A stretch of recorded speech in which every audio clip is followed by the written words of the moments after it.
कुछ डॉक्यूमेंट्स ऐसे भी हैं, अगर आपके एक दो डॉक्यूमेंट्स मिसिंग हो गए तो आपकी सीट भी कैंसिल हो सकती है।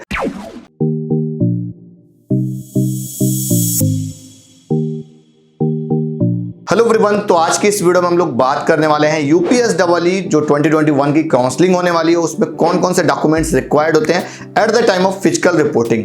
तो काफी सारे डॉक्यूमेंट्स की ऐसी लिस्ट होती है जिसमें अगर आपने कुछ डॉक्यूमेंट्स ऐसे भी हैं, अगर आपके एक दो डॉक्यूमेंट्स मिसिंग हो गए तो आपकी सीट भी कैंसिल हो सकती है। तो डॉक्यूमेंट बहुत मस्ट होते हैं, आपको ओरिजिनल डॉक्यूमेंट्स भी लेकर जाने पड़ते हैं फिजिकल रिपोर्टिंग में जब आपकी अलॉटमेंट हो जाती है। और तो काफी बार हो जाता है फिजिकल रिपोर्टिंग, इट्स मीन कि आपको ऑनलाइन भी करनी होती है, ऑफलाइन भी करनी पड़ जाती है।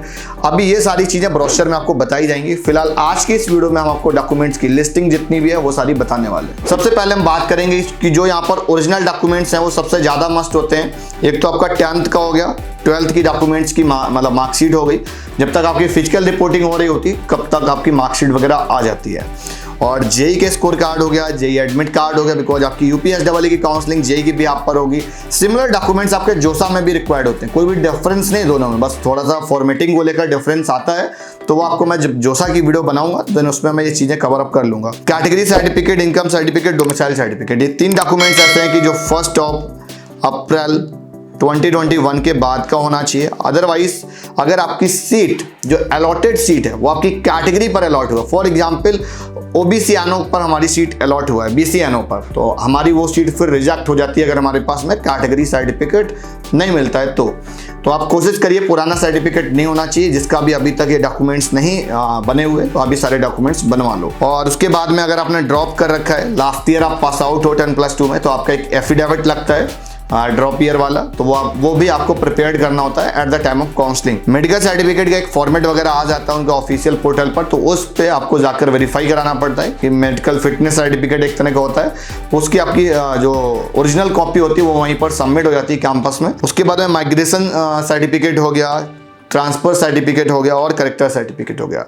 ये सारे के सारे डॉक्यूमेंट्स आप सभी को सबमिट करने होते हैं। सबकी एक दो कॉपी आपको जमा करनी पड़ती है at the time of physical reporting, या आप जब आप कॉलेज भी जा रहे होते हो और फाइनली जब फिजिकल रिपोर्टिंग में एक चीज इंपॉर्टेंट चीज है कि रिमेनिंग फीस जो होती है, जो पेंडिंग फीस होती है, उसकी डीडी भी आपको लेकर जानी होती है, वो वहीं पर सबमिट हो जाती है। तो एक तो होता है कि आपने फॉर एग्जाम्पल जैसे आपने रिपोर्टिंग कर ली और देन जब आप फाइनल अलॉटमेंट ले रहे होते हो उस दिन आपको फीस सबमिट करनी होती है।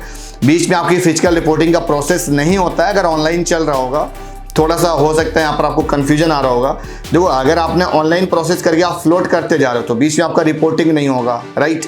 अगर आपने बीच में अलॉटमेंट ले ली जिस दिन, इट्स मीन जो फ्रीज वाले कैंडिडेट होते हैं उनको फाइनली फिजिकल रिपोर्टिंग करनी पड़ती है अपने कैंपस में जाकर और सारी के सारी फीस जमा करनी पड़ती है। रिपोर्टिंग 2 तरह से हुआ करती थी, एक पहले हुआ करता था, एक आपको जाकर ऑफलाइन वेरिफिकेशन कराना पड़ता था कैंपस में जाकर, वो कोविड की वजह से बंद हो गया अभी फिलहाल। फिर होता है कि एक फाइनल जब आपकी अलॉटमेंट आ जाती है तब आपको कैंपस में जाना होता है जहां पर आपकी सीट अलॉट हो जाती है। एक होता है कि डॉक्यूमेंट्स वेरिफिकेशन के लिए जाना होता है, वो तो आप किसी भी नियर अबाउट कैंपस में जाकर आप करा सकते हो। तो आज की वीडियो यहीं तक, और इसी तरीके से वीडियोस पाने के लिए चैनल को सब्सक्राइब करो। यूपीएसडब्ल्यूई की काउंसलिंग के रिगार्डिंग आपको सारी वीडियोस अपडेट्स आपको इस पे मिलती रहेंगी। मिलता हूं नेक्स्ट वीडियो में, तब तक के लिए बाय बाय।